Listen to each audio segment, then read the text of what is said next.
नमस्कार। ज्योतिष परामर्श केंद्र जागेश्वर धाम के YouTube चैनल पर आपका स्वागत है। मैं हूं ज्योतिषी भुवन चंद्र पांडे। आज हाजिर हूं लेकर आपके लिए कन्या लग्न का विश्लेषण। प्रिय दर्शकों, पिछली वीडियो में हमने मेष लग्न, वृष लग्न, मिथुन लग्न, कर्क लग्न, सिंह लग्न का विश्लेषण किया है। अब हम आज हाजिर हैं लेकर कन्या लग्न का विश्लेषण। यह उन जातकों के लिए है जिनका लग्न कन्या है, न कि कन्या राशि के जातकों के लिए। यहाँ संभव है कि यदि किसी व्यक्ति के लग्न में ही चंद्रमा हो तो यह उसकी कन्या राशि हो जाएगी, परंतु फिर भी यह कन्या राशि के जातकों का फलाफल नहीं है। यह फलाफल केवल कन्या लग्न के लिए है, इतना आपको सोचना पड़ेगा। यहाँ पर मैं आपको बताऊंगा कि इस कन्या लग्न में कौन से ग्रह कारक होते हैं और कौन से ग्रह अकारक होते हैं, अर्थात कौन से ग्रह आपको इस लग्न में फल देंगे और कौन से ग्रह इस लग्न में फल नहीं देंगे। इसके बाद मैं आपको यह भी बताऊंगा कि कौन से ग्रह इस कुंडली में सक्रिय किए जा सकते हैं जो असक्रिय हैं, और कौन से ग्रह मृत अवस्था के बाद भी आपको इस कुंडली में फल दे सकते हैं। कौन से ग्रह उच्च होने के बावजूद भी आपको बुरा परिणाम देंगे और कौन से ग्रह ऐसे हैं जो नीच के होने पर भी आपको शुभ परिणाम देंगे। इसके बाद इस कुंडली लग्न कन्या लग्न की जो कुंडली है, इस कुंडली में आपकी जो ग्रह स्थिति है वह आपको अशुभ फल अगर दे रही है तो उसके शुभ फल की प्राप्ति के लिए आपको क्या उपाय करना चाहिए, वह उपाय भी इस वीडियो के अंत में मैं आपको बताऊंगा। यदि आपको यह वीडियो अच्छी नहीं लगती है, केवल आपको कन्या लग्न का उपाय सुनना है, तो आप यह वीडियो स्किप करके केवल उपाय सुन सकते हैं, अन्यथा पूरी वीडियो देखिए जिससे आपको पता लगे कि यह क्या है। हाँ, एक बात ध्यान रखें, यदि आप इस ज्योतिष के विषय में इंटरेस्टेड हैं तो आपको ज्योतिष परामर्श केंद्र जागेश्वर धाम के YouTube चैनल को अवश्य सब्सक्राइब करना चाहिए, बेल आइकन का बटन दबाना चाहिए, ताकि आपको इस तरह की ज्ञानवर्धक ज्योतिष से संबंधित वीडियो मिलती रहें। क्योंकि हम निःशुल्क परामर्श करते हैं और निःशुल्क सेवा इस वीडियो के जरिए आपको इसलिए दे रहे हैं कि आप ज्योतिष की जानकारी रखें और ज्योतिषियों की ठगी से बचें।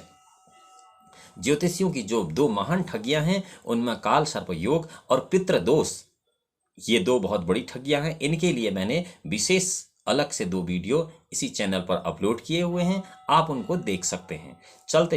चलते हैं अब कन्या लग्न की कुंडली के विश्लेषण पर। सबसे पहले आपको बता दें कि कन्या लग्न की कुंडली में पुराने जितने भी महर्षि हैं, जो भी ज्योतिष के प्रवर्तक हैं, वेद व्यास, पराशर, महर्षि अंगिरा, वशिष्ठ, सूर्य, पितामह, पॉलिस, इन सब ने सूर्य और चंद्रमा को कन्या लग्न की कुंडली में अकारक माना है। परंतु जो मेरा अनुभव है, जितनी कन्या लग्न की कुंडलियों को मैंने देखा है, उसमें सूर्य और चंद्रमा ने अपनी महादशा और अंतर्दशा में बहुत सारे जातकों को शुभ फल प्रदान किए हैं। मेरी दृष्टि में यह अकारक नहीं, कारक सिद्ध हो रहे हैं। अर्थात कुल मिलाकर जिन ज्योतिष के ग्रंथों में आप सूर्य और चंद्रमा को अकारक कह रहे हैं, वह ग्रह भी आपके लिए कारक हो सकते हैं, शुभ फल प्राप्त करा सकते हैं, क्योंकि ऐसा बहुत सारी कुंडलियों में देखा गया है। इस कन्या लग्न की कुंडली में सबसे अकारक ग्रह जो है वह मंगल है। मंगल बली होने पर कन्या लग्न के जातक को बहुत परेशान कर देता है। कन्या लग्न की कुंडली में यदि मंगल मजबूत है तो वह आधे उम्र के बाद, अर्थात 50 साल की उम्र के बाद जातक को बहुत भारी समस्याएं पैदा करता है। किस प्रकार करता है वो बात में आपको बताएंगे। सबसे पहले बताते हैं कि बुध इस कुंडली में क्या करता है। अब हम दोबारा बुध की तरफ आ गए हैं। प्रिय दर्शकों, मेरे जितने भी मेरे से ज्योतिष सीखने वाले लोग हैं, उनकी बार बार यह शिकायत है कि आप एक सीक्वेंस में कुछ नहीं बताते हैं। आज आप ये बात तो कल दूसरी बात बताते हैं, कल तीसरी तो परसों चौथी बात बताते हैं। मैं उन दर्शकों के लिए, उन पाठकों के लिए और उन सीखने वालों के लिए भी यह बता देता हूँ कि यह विषय ही ऐसा है।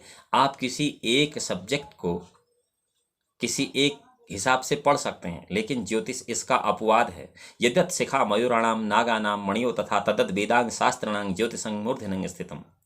यहाँ पर कहा गया है कि मेष वृश्चिक योर्भम शुक्रो बृहस्पतिलाधिपो बुधो मिथुन कन्यायाम मीने चापाधिपो गुरु नक्र कुंभाधिपो सौरी कर्कश्याधिपति सिंहस्याधिपति सूर्यो कथितो गणकोत्तमे। ये मैंने नहीं कहा है, ये सूर्य, पितामह, पॉलिस, 12 आपके पराशर, इन ऋषियों का कथन है।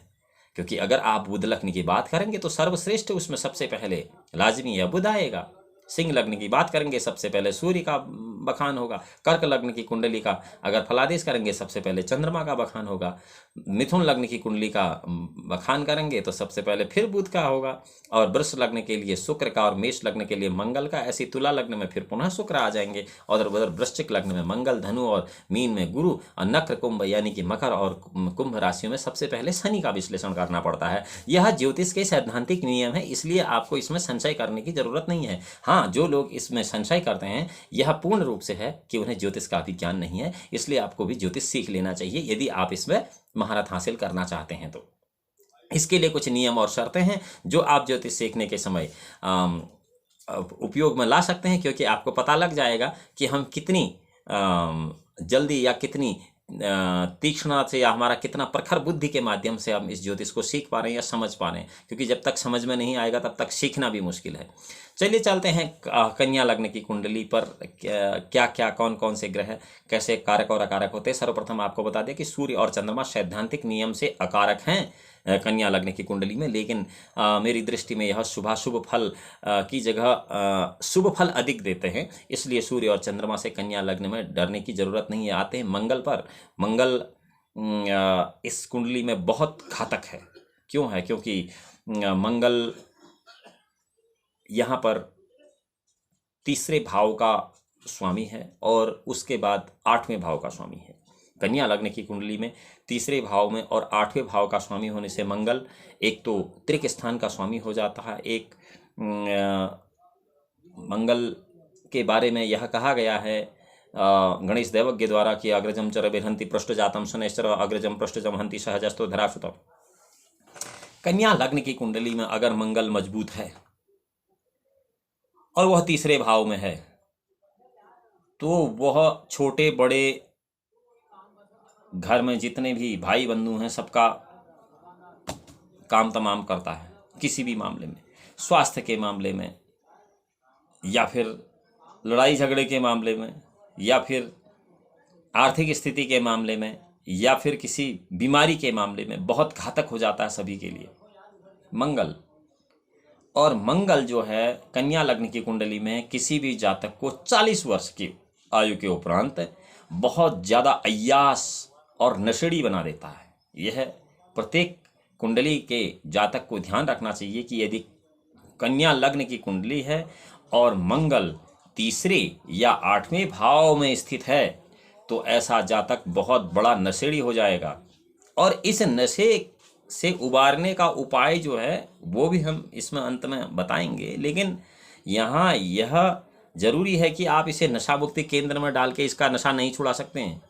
इसका नशा अगर आपने छुड़ाना है, इसके अय्यास अगर आपने छुड़ाने हैं तो आपको मंगल से संबंधित या कन्या लग्न की कुंडली में जो भी उपाय हैं वही करने पड़ेंगे, उसी से आपको सफलता मिलेगी। अन्यथा नशा मुक्ति केंद्र में डालने से नशा नहीं छोड़ेगा। आप 10 दिन के लिए 10 महीने के लिए नशा मुक्ति केंद्र में डाल देंगे, लेकिन क्या करेंगे उस मंगल का, क्या करेंगे उस कन्या लग्न का जहाँ पर वो जातक पैदा हो गया है, क्योंकि वो ग्रह स्थिति तो उसने आजीवन भोगनी है। जब वो ग्रह स्थिति उसने आजीवन भोगनी है, क्यों नहीं उस ग्रह स्थिति को ठीक कर लिया जाए। इसका उपाय ज्योतिष में है, लेकिन आदमी बहुत जल्दी रिजल्ट चाहता है और इतना असहनशील है कि वो बहुत सारे लोगों को नशा मुक्ति केंद्र में डाल देता है, अपना पैसा बर्बाद करता है, अपना समय बर्बाद करता है। यह हम उस व्यक्ति की भाग्यहीनता भी कह सकते हैं। कुल मिला के कन्या लग्न की कुंडली में मंगल यदि तीसरे और 8वें भाव में है तो वह बहुत भारी समस्या देता है। गुरु यहाँ 2 भावों का स्वामी होता है, एक चौथे और एक 7वें। चौथे सुख के और 7वें कलत्र के दोनों स्थानों का स्वामी होने से गुरु इसमें अकारक हो जाता है, यानी कि गुरु भी इस कुंडली में कोई शुभाशुभ फल देने की स्थिति में नहीं रहता है। कन्या लग्न की कुंडली में बृहस्पति शुभाशुभ फल देने की स्थिति में नहीं रहता है। मंगल तो वैसे ही पाप फल देता है, इसलिए 40 साल की उम्र के बाद आदमी मानसिक रूप से भी विकृत होने के खतरा ऐसे समय में यह रहता है कि आदमी अपने परिवार से ही अलग हो जाता है। यानी कि उसके पास घर होता है, परिवार होता है, मकान होता है, सब कुछ होते हैं, 4-5 मकान भी उस व्यक्ति के पास होते हैं, उसके पास अचल संपत्ति की कोई कमी नहीं होती है, लेकिन उसकी मानसिक स्थिति ऐसी होती है कि वह रात दिन परेशान रहता है, अपने परिवार के साथ नहीं रहता, अपने बच्चों के साथ नहीं रहता, अपनी पत्नी के साथ नहीं रहता, वो इन सब से विमुख हो जाता है क्योंकि उसे मानसिक विकलता बहुत बड़ी हो जाती है। इसलिए क्योंकि बृहस्पति 2 केंद्रों का स्वामी होने से उसे केंद्र अधिपत्य दोष लग जाता है, क्योंकि अगर कोई भी शुभ ग्रह 2 केंद्रों का मालिक है तो यूं समझिए कि वह शुभ ग्रह अपने फलों को खत्म, शुभ फलों को खत्म कर अशुभ फल देने शुरू कर देता है। देखिए ज्योतिष का कितना कॉम्प्लिकेटेड सिस्टम है। एक शुभ ग्रह जो सब जगह फल देता है, शुभ फल देता है, यही वह 2 केंद्र स्थानों का अधिपति हो तो वह अपने शुभ फल में न्यूनता ले आता है, कम कर देता है अपने शुभ फल। जब बृहस्पति अपने शुभ फल नहीं देगा, मंगल भी पहले ही पाप ग्रह है, सूर्य और चंद्रमा पहले ही अकारक हैं, तो ऐसी स्थिति मनुष्य को क्या कह सकती है? ऐसी स्थिति में मनुष्य परेशान तो होगा ही होगा, और बहुत भारी मात्रा में परेशान होगा। लेकिन चिंता करने की बात नहीं, वीडियो के अंत में इसका उपाय है। हम तो केवल कन्या लग्न की कुंडली का विश्लेषण कर रहे हैं, और यदि आपकी कन्या लग्न की कुंडली है, आपको इस तरह की समस्याएं हैं, तो आपको समाधान अवश्य कर लेना चाहिए, जो समाधान आप खुद कर सकते हैं। यदि संभव नहीं है तो करा सकते हैं, समर्थ हैं तो करा सकते हैं, कोई दिक्कत नहीं है। अब आपको बताते हैं कि यदि बृहस्पति सप्तम स्थान में हो, मीन राशि में बृहस्पति सप्तम स्थान में, हालांकि केंद्राधिपत्य दोष लगता है, लेकिन स्वराशि में अगर किसी एक राशि में अपनी जगह पर है तो वह जातक को गणितज्ञ बना देता है। गणितज्ञ का अर्थ किसी ज्योतिषी से नहीं है, क्योंकि हमारी दृष्टि में ज्योतिषी से बड़ा गणितज्ञ कोई नहीं होता है। जितनी गणना ज्योतिषी करता है वो गणना वैज्ञानिक भी नहीं करता है, क्योंकि आज आप देख रहे हैं विज्ञान चंद्रमा पर और मंगल पर अपने यंत्र भेजने की कोशिश कर रहा है, यान भेजने की कोशिश कर रहा है।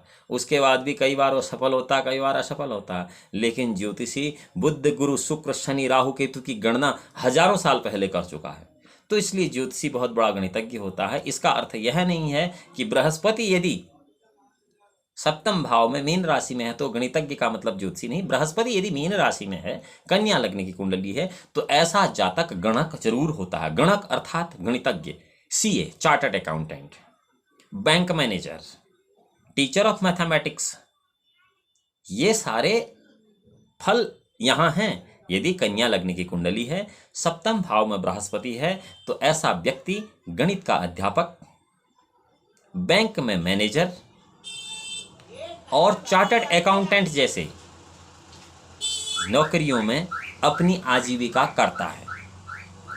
अब ये इसलिए है क्योंकि गुरु गुरु है और लग्नेश बुध है। यहां हमने आपको यह नहीं बताया कि सप्तम भाव में यदि बुध भी हो तो यह बुध जो है बृहस्पति के इस फल को खत्म कर देगा। यहां पर नियम यह जरूरी है कि आपका बृहस्पति सप्तम भाव में अकेला होना चाहिए, तब जाके किसी गणक, चार्टर्ड अकाउंट, बैंक मैनेजर या गणित के अध्यापक या फिर ऐसे गणितीय काम करने वाले इंजीनियर या फिर ऐसे गणित के काम करने वाले एस्ट्रोनॉट्स, जो एस्ट्रोनॉमी का काम करते हैं, एस्ट्रोनॉट जिनको हम लोग कहते हैं, वो ये सब होते हैं। अधिकतर जो एस्ट्रोनॉट होते हैं वो मीन राशि में सप्तम स्थान में बृहस्पति के होने से और लग्न में बुध के होने से होते हैं।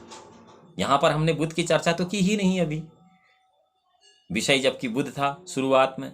तो बुध यदि लग्न में हो तो भद्र नाम का पंच महापुरुष योग तो बनाएगा, लेकिन वह सप्तम भाव में नहीं बनाएगा, क्योंकि सप्तम भाव में उसकी अपनी नीच राशि है, और सप्तम भाव में यदि बुध होगा तो भी वो उस राज योग को भंग कर देगा।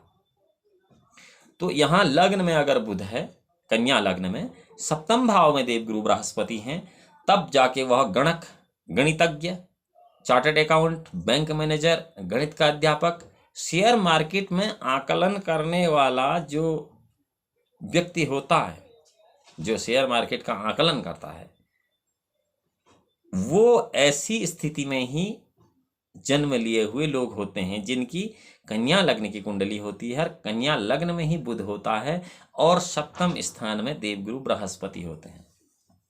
अब एक स्थिति इस कुंडली में, कन्या लग्न की कुंडली में चंद्र मंगल शनि की है। चंद्र मंगल शनि यदि ये इकट्ठे दशम भाव में हो, अब ये 10वें भाव की बात क्यों आ गई? क्योंकि 10वें भाव में भी बुध की ही मिथुन राशि है लग्नेश की, और बुधो मिथुन कन्यायाम, बुध मिथुन और कन्या दो का ऑनर है। तो अगर 10वें भाव में चंद्र मंगल शनि उस जातक की कुंडली में है जिनका कन्या लग्न है, या फिर कुंडली में कहीं पर भी सूर्य शुक्र या फिर सूर्य चंद्र साथ में है, तो सूर्य की जो महादशा होती है वो अत्यंत धन लाभ करा देती है। अब शुक्र की दशा जो है इस कुंडली में, कन्या लग्न की कुंडली में, वो बहुत दिक्कत करती है। वो दिक्कत इसलिए करती है क्योंकि शुक्र जो है यहाँ भाग्य भाव और धन भाव दो भावों का स्वामी होता है। तो ऐसी स्थिति में जब कन्या लग्न की कुंडली होगी, शुक्र की महादशा अंतरदशा चलेगी, तो ऐसे समय में आदमी दिवालिया भी हो सकता है। दिवालिया मतलब उसका पैसा बर्बाद हो जाएगा, पूरा पूरा पैसा चौपट हो जाएगा। ये है शुक्र की महादशा अंतरदशा में। जबकि कन्या लग्न की कुंडली है किसी जातक की, यहाँ एक कुंडली बनी हुई है ऊपर जो आपको नजर आ रही है, ये मेष लग्न की कुंडली है, लेकिन हम यहाँ पर कन्या लग्न की कुंडली का विश्लेषण कर रहे हैं। अब अगर इसी कुंडली को आप देख लें कन्या लग्न को मान के, तो चंद्र शुक्र अगर सप्तम भाव में हैं, चंद्र और शुक्र सप्तम भाव में कन्या लग्न में, तो 11वें भाव में सूर्य होगा, और अष्टम भाव में भी अगर गुरु होगा, या गुरु 11वें भाव में होगा और अष्टम भाव में सूर्य होगा। ये कन्या लग्न की हम बात कर रहे हैं। कन्या लग्न में यदि गुरु 11वें भाव में है, सूर्य अष्टम भाव में है, चंद्र और शुक्र दो सप्तम भाव में है, तो ऐसा व्यक्ति जो होता है वो ससुराल पक्ष से श्रेष्ठ धन लाभ कराता है। या तो उसके ससुराल में एक पत्नी के अलावा कोई होता नहीं है, बहुत सारे लोगों की एक बेटी होती है, उसकी शादी हो गई, शादी हो गई तो लाजिमी है कि वो सारी प्रॉपर्टी जो है उसी की हो गई, बेटी की हो गई तो पति की है। तो ऐसा व्यक्ति यदि चंद्र शुक्र सप्तम भाव में है, गुरु 11वें भाव में है और सूर्य अष्टम भाव में है, ये तब की स्थिति जबकि कन्या लग्न है, तो ऐसा व्यक्ति ससुराल से श्रेष्ठतम धन लाभ प्राप्त करता है। ससुराल पक्ष से श्रेष्ठतम धन लाभ, क्योंकि इसमें चक्कर क्या है कि ये जो योग है 11वें भाव में बृहस्पति का और 8वें भाव में सूर्य का, सप्तम भाव में आपके शुक्र और चंद्र का, ये कलत्र स्थान से संपूर्ण लाभ कराती है ससुराल पक्ष से। इसलिए पर यह योग केवल कन्या लग्न की कुंडली में है। अगर बुध चंद्र शुक्र, बुध चंद्र और शुक्र ये लग्न भाव में है, किसी भी लग्न में, तो यह स्थिति कन्या लग्न के लिए श्रेष्ठतम है। यहां आदमी मानसिक तौर पर भी व्यवस्थित रहेगा। और यदि इस कुंडली में, कन्या लग्न की कुंडली में राहु 9वें घर में है, इस घर में 9वें घर में, ये कुंडली जो है कन्या लग्न की होनी चाहिए। ये कुंडली कन्या लग्न की नहीं है, ये तो एक विशेष कुंडली है इसलिए यहाँ चिपकाई हुई है। तो कन्या लग्न की कुंडली है, 9वें भाव में अगर राहु है, तो ऐसा व्यक्ति धार्मिक तीर्थ यात्राएं करता है। उसे इस संसार से उतना लेना देना नहीं है जितना धर्म से लेना देना। वो अपना बहुत सारा धन बचा के धार्मिक तीर्थ यात्राएं करना पसंद करता है। कन्या लग्न में राहु 9वें भाव या दूसरे भाव में ही फल देता है, सही। और अगर 9वें भाव और दूसरे भाव में राहु फल देता है तो केतु कहाँ देगा? तीसरे और 8वें। तो ये तीसरे 8वें नहीं देगा। 9वें और दूसरे भाव में अगर राहु फल देता तो दूसरे और 9वें भाव में ही केतु भी फल देगा। लेकिन तीसरे और 8वें भाव में केतु एक विशेष प्रकार के फल देता है। तीसरे भाव में या 8वें भाव में अगर केतु है कन्या लग्न की कुंडली में, तो यह व्यक्ति को एक विशेष प्रकार का श्रेष्ठतम राजयोग भी बना देती है।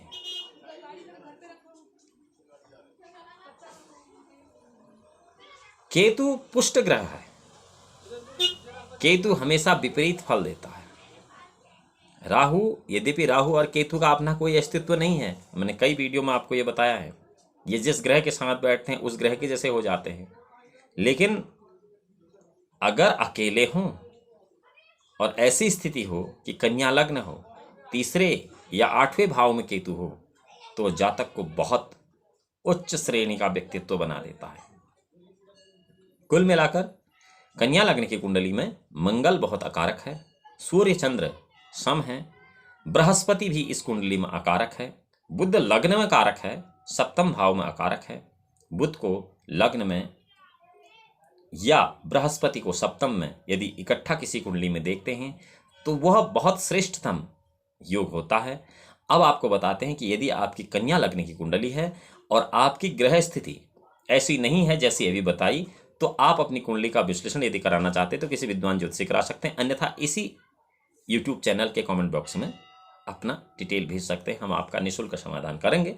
अब बताते हैं आपको कि कन्या लग्न की कुंडली में यदि आपके ग्रह अशुभ फल दे रहे हैं तो आपको शुभ फलों के लिए क्या करना चाहिए। किसी भी जातक की कुंडली या आपकी कुंडली अगर कन्या लग्न की है, आपको ग्रह अशुभ फल दे रहे हैं, शुभ फल नहीं दे रहे हैं, तो आपको क्या करना चाहिए।